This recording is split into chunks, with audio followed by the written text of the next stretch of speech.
خدا به چی کارهایی دستور میده؟ قل امر ربی بالقسط، بگو رب من امر کرده مرا به انصاف. انصاف چیه؟ یکی هست ظلم، یکی هست انصاف.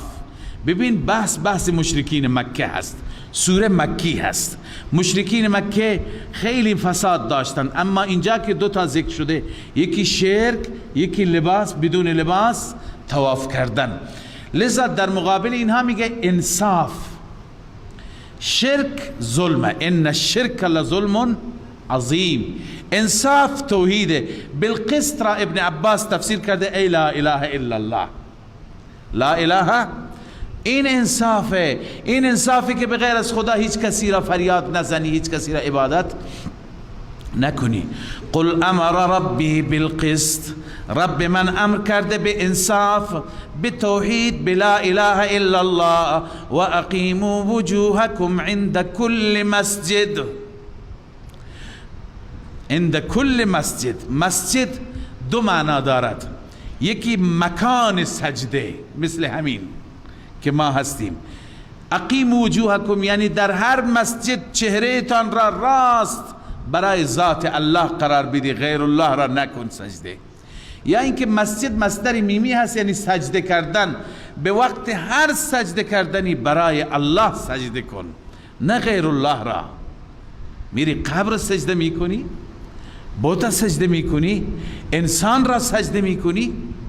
کلیپ های آمده در پاکستان، هندوستان، بعضی جهلا هستند میره انسان را سجده میکنن، بر پای یک انسان میفته و سجده میکند.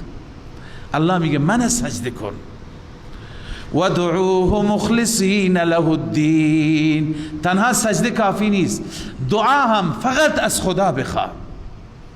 یا رب ادرکنی، یا رب انصرنی.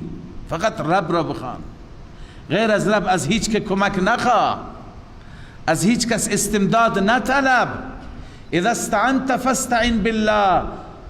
محبوب خدا گفته هرگاه که خواستی استعانت بطلبی، فقط و فقط از الله کمک بخواه.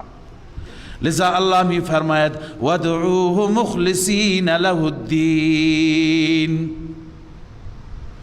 فقط و فقط الله را بخوانید در حالی که خالص برای او دعا کنید، از او بخواهید. له الدین ای له الدعاء کما بدأکم تعودون. الله میفرماید همان گونه که ابتداء شما را پیدا کرده، ابتداء شما را الله خلق کرده، تعودون به طرف الله برمیگردید. پاسخگو باید باشی، جوابگو باید باشی. چرا هر جا که دلت میخواهد شرک میکنی، هوای نفست میگه؟ لذا باید برای پاسخگویی آمادگی داشته باشی.